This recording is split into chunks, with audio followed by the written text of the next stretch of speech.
ಇದು ನಿಮ್ಮ ಧ್ವನಿ.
ಚಿಕ್ಕಬಳ್ಳಾಪುರ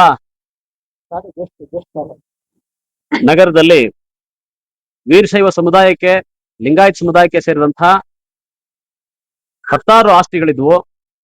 ಆ ಎಲ್ಲ ಆಸ್ತಿಗಳು ಕಾಲಗರ್ಭದಲ್ಲಿ ಒಂದೊಂದಾಗಿ ಬೇರೆ ಬೇರೆ ಕಾರಣಗಳಿಂದಾಗಿ ಕಳೆದೋಗ್ತಾ ಬಂದಿವೆ.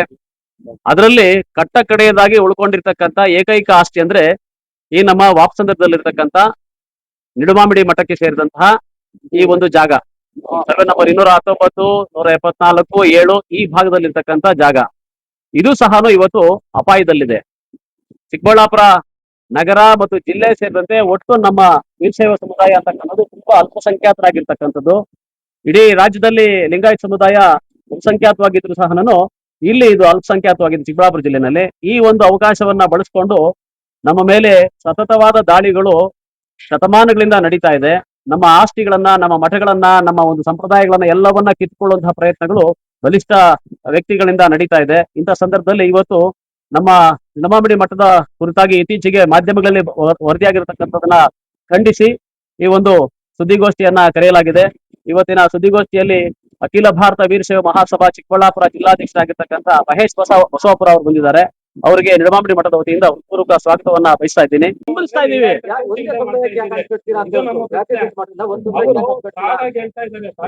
ಜಾತ್ಯತೀತ ಹಿಂದುಳಿದವರು, ದಲಿತರು ಎಲ್ಲರೂ ನಮ್ಮವರು ಅಂತ ಸ್ವಾಮೀಜಿಗಳು ಹೇಳ್ತಾ ಇದ್ದಾರೆ. ಹೌದು, ನೀವು ಸ್ವಾಮೀಜಿಗಳನ್ನ ಮಠನ ಲಿಂಗಾಯತ ಸಮುದಾಯಕ್ಕೆ ಕಟ್ಟಾಗ್ತಾ ಇದ್ದೀರಿ. ನಾವು ಬೇರೆನಾ?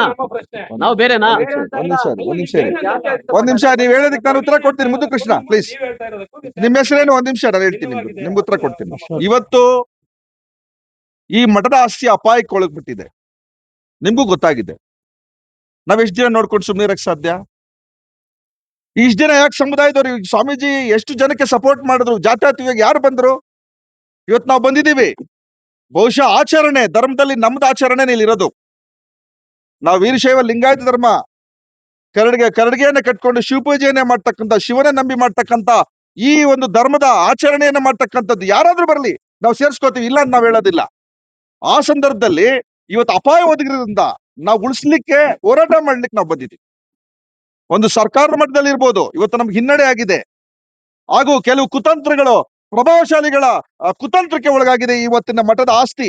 ಈ ಮಠದ ಆಸ್ತಿ ಉಳಿದಕ್ಕೆ ಫಸ್ಟ್ ನಾವು ನಮ್ಮ ಧರ್ಮದವರು, ನಮ್ಮ ಜಾತಿಯವರು ಕೂಡ ನಾವು ಮುಂದೆ ನಿಂತ್ಕೊಳ್ತೀವಿ, ಎಲ್ಲರೂ ಕೂಡ ಮುಂದೆ ಬರಲಿ, ಎಲ್ಲರೂ ನಾವು ಸೇರಿ ಮಠನ ಉಳಿಸೋಣ ಬೆಳೆಸೋಣ ಅನ್ನೋದನ್ನ ಈ ಸಂದರ್ಭದಲ್ಲಿ ನಾನು ಹೇಳಕ್ ಇಷ್ಟಪಡ್ತೀನಿ.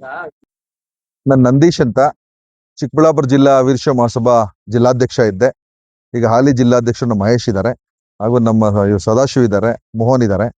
ಇವತ್ತು ಪತ್ರಿಕಾಗೋಷ್ಠಿ ಕರೆದಂತ ವಿಷಯ ಏನಪ್ಪಾ ಅಂತಂದ್ರೆ, ಈ ನಿಡಿಮಾಮಡಿ ಮಠದ ಒಂದು ಜೀರ್ಣೋದ್ಧಾರ ಸಂದರ್ಭದಲ್ಲಿ, ದೇವಾಲಯದ ಜೀರ್ಣೋದ್ಧಾರ ಸಂದರ್ಭದಲ್ಲಿ ಯಾರೋ ಒಬ್ಬರ ವ್ಯಕ್ತಿ ಇದನ್ನ ಬಗ್ಗೆ ಆಕ್ಷೇಪವನ್ನೆತ್ತಿ ತಹಸೀಲ್ದಾರ್ ಕಚೇರಿಗೆ ಒಂದು ಮನವಿಯನ್ನು ಕೊಟ್ಟು, ಇದು ಮುಜರಾಯಿ ದೇವಸ್ಥಾನ, ಇದನ್ನು ಇವರು ಮಾಡ್ತಾ ಇರ್ತಕ್ಕಂಥದ್ದು ದೇವರುಗಳನ್ನ ಕೆಡವಿ ಮಾಡ್ತಾ ಇರ್ತಕ್ಕಂಥದ್ದು ಅದು ತಪ್ಪು ಅಂತ ಹೇಳಿ ಒಂದು ಅಬ್ಜೆಕ್ಷನ್ ಕೊಟ್ಟಿದ್ರು, ಅಪಪ್ರಚಾರ ಮಾಡಿದ್ರು. ಅದ್ರ ತಕ್ಕಂಗೆ ನಮ್ಮ ತಹಸೀಲ್ದಾರ್ ಅವರು ನಮಗೆ ನೋಟಿಸ್ ಕೊಟ್ಟಿದ್ರು ಮಠದವರಿಗೆ, ಇದಕ್ಕೆ ಯಾಕೆ ಈ ತರ ಮಾಡಿದಿರಿ ಅಂತ ಕೇಳಿದಾಗ ನಾವು ಆ ನೋಟಿಸ್ಗೆ ಎಲ್ಲ ಉತ್ತರ ಕೊಟ್ಟು, ಎಲ್ಲ ದಾಖಲೆಗಳ ಸಮೇತ ಮಠದ ದೇವಾಲಯ ಇದು ಗದ್ದುಗೆ, ಈ ಮಠದ ಗದ್ದುಗೆ ಏನಪ್ಪಾ ಅಂದ್ರೆ, ಇಲ್ಲಿ ಮೊದಲು ಸ್ವಾಮೀಜಿಗಳಿದೆ 17ನೇ ಶತಮಾನದಲ್ಲಿ ಸ್ಥಾಪನೆ ಆದಂತ ಈ ನಿಡುಮಾಮಡಿ ಮಠ 3 ರಿಂದ 4 ಜನ ಸ್ವಾಮೀಜಿಗಳನ್ನ ಕಂಡಂತ ಈಗ ಹಾಲಿ ಇರ್ತಕ್ಕಂಥ 5ನೇ 6ನೇ ಸ್ವಾಮೀಜಿ ಇದ್ದಾರೆ.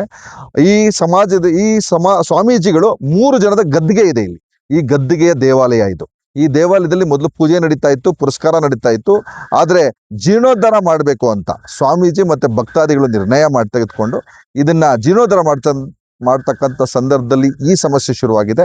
ಬಹುಶಃ ಹಲವಾರು ಈ ಸಮಸ್ಯೆಗಳಿಗೆ ಇವತ್ತು ನಾವೆಲ್ಲ ಅದಕ್ಕೊಂದು ತಾರ್ಕಿಕ ಅಂತ್ಯ ಕಾಣುವಂತ ಒಂದು ಸಮಯ ಬಂದಿದೆ. ಅದರಲ್ಲಿ ನಾವೆಲ್ಲ ದಾಖಲೆಗಳು ಇಟ್ಕೊಂಡು ಇಡೀ ಸಮಾಜದವರು ಮತ್ತೆ ಸಮಾಜಮುಖಿಯಾಗಿ ಕೆಲಸ ಮಾಡ್ತಕ್ಕಂಥವ್ರು ಎಲ್ಲರೂ ಸೇರ್ಕೊಂಡು ನಾವು ಈ ಮಠನ ಆಸ್ತಿಯನ್ನ ಉಳಿಸೋ ಕೆಲಸ ನಾವು ಮಾಡ್ತೀವಿ ಅಂತ ಈ ಸಂದರ್ಭದಲ್ಲಿ ನಾನು ಹೇಳಕ್ ಇಷ್ಟಪಡ್ತೀನಿ. ಈ ಮಠದ ಜಾಗ 2 ಸರ್ವೆ ನಂಬರ್, ಒಂದು 219/7, ಒಟ್ಟು 36 ಕುಂಟೆ ಇದೆ. ಈ 4 ಕುಂಟೆ ಖರಾಬು ಸೇರಿ 1 ಎಕರೆ ಜಾಗ ಈ ದೇವಾಲಯದಲ್ಲಿದೆ. ಇದು ಇಷ್ಟು ಕನ್ವರ್ಷನ್ ಆಗಿದೆ. ಆ ಕನ್ವರ್ಷನ್ ಆದ್ಮೇಲೆ ಈ ಜಚನಿ ಪ್ರಥಮ ದರ್ಜೆ ಕಾಲೇಜು, ಸಿದ್ದರಾಮಯ್ಯ ಲಾ ಕಾಲೇಜು ಇಲ್ಲಿ ಸ್ಥಾಪನೆ ಮಾಡಿದ್ದಾರೆ. ಮಕ್ಕಳಿಗೋಸ್ಕರ ವಿದ್ಯಾಭ್ಯಾಸ ಮಾಡ್ತಿದ್ದಾರೆ. ಬಹಳ ಕಡಿಮೆ ಒಂದು ಫೀಸ್ ನಲ್ಲಿ ಮಕ್ಕಳಿಗೆ ವಿದ್ಯಾಭ್ಯಾಸವನ್ನ ಈ ಮಠ ಕೊಡ್ತಾ ಇದೆ. ಈ ದೇವಾಲಯನ ಜೀರ್ಣೋದ್ಧಾರ ಮಾಡ್ತಕ್ಕಂಥದ್ದು ಕೂಡ 4 ಕುಂಟೆ ಅದು ಖರಾಬು ಜಾಗದಲ್ಲಿ ಇರ್ತಕ್ಕಂಥ ಈ ಮಠ ಮತ್ತು ದೇವಾಲಯ. ಸಿದ್ದರಾಮಯ್ಯ ಲಾ ಕಾಲೇಜನ್ನ ಬಗ್ಗೆ ತಪ್ಪು ತಿಳುವಳಿಕೆ ಏನಪ್ಪಾ ಅಂತಂದ್ರೆ, ಸಿದ್ದರಾಮಯ್ಯ ಮುಖ್ಯಮಂತ್ರಿಗಳಾಗಿದ್ದಾಗ ಇದಕ್ಕೆ ಅನುದಾನ ಕೊಟ್ಟಿರ್ತಕ್ಕಂಥದ್ದು ಸತ್ಯ. ಆದರೆ ಸಿದ್ದರಾಮಯ್ಯ ಲಾ ಕಾಲೇಜ್ ಅಂತಂದ್ರೆ ಒಬ್ಬ ಜಗದ್ಗುರುಗಳು ಸಿದ್ದರಾಮೇಶ್ವರರು ಅಂತ ಈ ಮಠದ ಅಡಿನಲ್ಲಿದ್ರು, ಅವರ ಹೆಸರನ್ನ ಆ ಲಾ ಕಾಲೇಜ್ಗೆ ಇಟ್ಟಿದ್ದಾರೆ.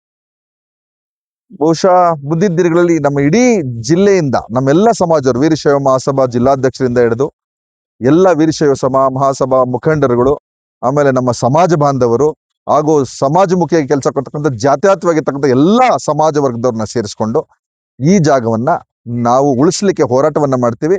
ಯಾರೇ ಕೂಡ ಇದನ್ನ ಏನಾದ್ರೂ ಪ್ರಭಾವಶಾಲಿಗಳು ಈ ಜಾಗವನ್ನ ಕಬಳಿಸ್ಲಕ್ ಬಂದ್ರೆ, ಹುನ್ನಾರ ಮಾಡಿದ್ರೆ ಅದನ್ನ ನಾವು ವಿರೋಧ ಮಾಡಿ ಇದನ್ನ ತಡೆದು ನಾವು ಸರ್ಕಾರ ಮಟ್ಟದಲ್ಲಿ ಇದನ್ನ ಉಳಿಸಿ ನಾವು ಇದನ್ನ ಮಠವನ್ನ ಅಭಿವೃದ್ಧಿ ಮಾಡೋ ಕೆಲಸವನ್ನ ನಾವು ಮಾಡ್ತೀವಿ ಅಂತ ಈ ಸಂದರ್ಭದಲ್ಲಿ ನಾನು ಹೇಳ್ತೀನಿ. ನಮಸ್ಕಾರ, ನನ್ನ ಹೆಸರು ಮಹೇಶ್ ಬಸವಾಪುರ ಅಂತ, ಅಖಿಲ ಭಾರತ ವೀರಶೈವ ಮಹಾಸಭಾ ಜಿಲ್ಲಾಧ್ಯಕ್ಷ. ಇವತ್ತು ನಮ್ಮ ಚಿಕ್ಕಬಳ್ಳಾಪುರ ಜಿಲ್ಲೆಯಲ್ಲಿ ಜಿಲ್ಲಾ ಕೇಂದ್ರದಲ್ಲಿ ಏನಿದು ಮಠದ ಒಂದು ವಿವಾದ ಇತ್ತು. ಇದು ನಾವು ಒಂದು ವಾರದ ಹಿಂದೆ ಈ ಅನೇಕ ಸುದ್ದಿ ವಾಹಿನಿಗಳಲ್ಲಿ ನೋಡಿ ಅದು ನಮ್ಮ ಗಮನಕ್ಕೆ ಬಂದಾಗ, ಈಗ ನಮ್ಮ ನಂದೀಶ್ ಅಣ್ಣ ಅವ್ರಿಗೂ, ನಮ್ಮ ತಾಲೂಕು ಅಧ್ಯಕ್ಷರಿಗೂ, ನಮ್ಮ ನಿರ್ದೇಶಕರಿಗೂ ಚರ್ಚೆ ಮಾಡಿದಾಗ ಒಂದು ವಿಚಾರ ಹೊರಗಡೆ ಬಂತು. ಏನಂದ್ರೆ, ಇಲ್ಲೊಂದು ನಮ್ಮ ಸಮಾಜದ ಒಂದು ಆಸ್ತಿ ಇದೆ. ಈ ಆಸ್ತಿ ಮೇಲೆ ಅನೇಕ ಈ ನಮ್ಮ ಸಮಾಜಕ್ಕೆ ಆಗದೆ ಇರುವಂತ ದುಷ್ಟ ಶಕ್ತಿಗಳು ಈ ನಮ್ಮ ಸಮಾಜದ ಆಸ್ತಿಗೆ ಏನು ಕಳಂಕ ತಂದು ಅಪಪ್ರಚಾರ ನಡೀತಾ ಇದೆ ಅಂತ ಗಮನಕ್ಕೆ ಬಂದು, ನಾವೆಲ್ಲ ಸೇರಿ ತಾಲೂಕು ಅಧ್ಯಕ್ಷರು ಮತ್ತೆ ನಮ್ಮ ನಿರ್ದೇಶಕರು, ನಮ್ಮ ಉಪಾಧ್ಯಕ್ಷರು, ನಮ್ಮ ಮುಖಂಡರು ಎಲ್ಲ ಚರ್ಚೆ ಮಾಡಿ ಇವತ್ತು ಒಂದು ಸುದ್ದಿಗೋಷ್ಠಿಯನ್ನು ಕರೆದಿದ್ದೀರಿ. ಈ ಮೂಲ ಉದ್ದೇಶ, ನಮ್ಮ ಸಮಾಜದ ಮೇಲೆ ಯಾರಾನ ಅತಿಕ್ರಮವಾಗಿ ನಮ್ಮನ್ನು ನಿಂದನೆ ಮಾಡಿ ಈ ಸಮಾಜದ ತಪ್ಪು ದಾರಿಗೆ ತಗೊಂಡೋದ್ರೆ ಇದು ಉಗ್ರವಾದ ಹೋರಾಟ ಮಾಡ್ಬೇಕಂತ ನಾವು ನಿಶ್ಚಯಿಸಿದ್ದೇವೆ. ನಾವು ಅಖಿಲ ಭಾರತ ವೀರಶೈವ ಮಹಾಸಭಾ ತಾಲೂಕು, ಜಿಲ್ಲಾ, ಹೋಬಳಿ, ಡಿಸ್ಟಿಕ್ ಮತ್ತು ರಾಷ್ಟ್ರಾದ್ಯಂತ ಇದೆ. ಈ ಮುಂದಿನ ದಿನಗಳಲ್ಲಿ ಇದೇ ತರ ನಮ್ಮ ಸಮಾಜಕ್ಕೆ ಅನ್ಯಾಯ ಆದ್ರೆ ಉಗ್ರವಾದ ಹೋರಾಟ ಆಗುತ್ತದೆ. ಅದು ಹಳ್ಳಿಯಿಂದ ಹಿಡಿದು ಡಿಲ್ಲಿವರೆಗೂ ಇದನ್ನ ತಗೊಂಡು ಹೋಗ್ತೀರಿ. ಜಿಲ್ಲಾ ಮಟ್ಟದಲ್ಲಿ ನಾವು ಇದನ್ನು ಚರ್ಚೆ ಮಾಡ್ತೀರಿ, ರಾಜ್ಯ ಮಟ್ಟದಲ್ಲಿ ಚರ್ಚೆ ಮಾಡಿ ನಮ್ಮ ಸಮಾಜದ ಒಂದು ಹಿತದೃಷ್ಟಿಯಿಂದ ಈ ಹೋರಾಟಕ್ಕೆ ನಾವು ಸತತ ಸಿದ್ಧ. ಇಷ್ಟು ಮಾತುಗಳನ್ನು ಮಾತಾಡಿ ನಿಮ್ಮ ಮುಂದೆ ಈ ವಿಚಾರಗಳನ್ನು ನಾನು ತಿಳಿಸುತ್ತೇನೆ. ಸರ್, ಕಾನೂನು ಅಂದ್ರೆ ಈಗ ಏನು ನಮ್ಮ ದಾಖಲೆಗಳಿದೆ, ಏನು 19ನೇ ಶತಮಾನದಿಂದ ನಮ್ಮ ಈ ಮಠದ ಹಿನ್ನೆಲೆ, ಈ ನಮ್ಮ ಏನು ದಾಖಲೆಗಳಿದೆ ಅದನ್ನು ನಾವು ಕಾನೂನಾತ್ಮಕವಾಗಿ ಹೋರಾಟ ಮಾಡ್ತೀವಿ. ಈಗ ಏನು ಅಲಿಗೇಷನ್ ಮಾಡ್ತಾ ಇದಾರೆ ಅದ್ ನಾವು ಕಾನೂನಿನ ಮುಖಾಂತರವನ್ನೇ ಅದು ಗೆಲ್ಲಲು ನಾವು ಪ್ರಯತ್ನ ಮಾಡ್ತೀರಿ. ಅದಕ್ಕೋಸ್ಕರ ನಮ್ಮ ಲಾಯರ್ಗಳಿದ್ದಾರೆ, ಅವ್ರ ಮುಖಾಂತರ ಹೋಗಿ ಕಾನೂನು ಪ್ರಕಾರವನ್ನೇ ಈ ಒಂದು ಸಂಸ್ಥೆಯನ್ನು ನಡ್ಸ್ಕೊಂಡು ಹೋಗ್ತೀರಿ. ಇದರಲ್ಲಿ ಯಾವುದೇ ಒಂದು ಗೊಂದಲ ಇಲ್ಲ, ಅತಿಕ್ರಮಣ ಇಲ್ಲ, ಕಾನೂನು ಬದ್ಧವಾಗಿ ಇದನ್ನು ಶಾಶ್ವತವಾಗಿ ಮುನ್ನಡೆಸ್ಕೊಂಡು ಹೋಗ್ತೀರಿ ಸರ್.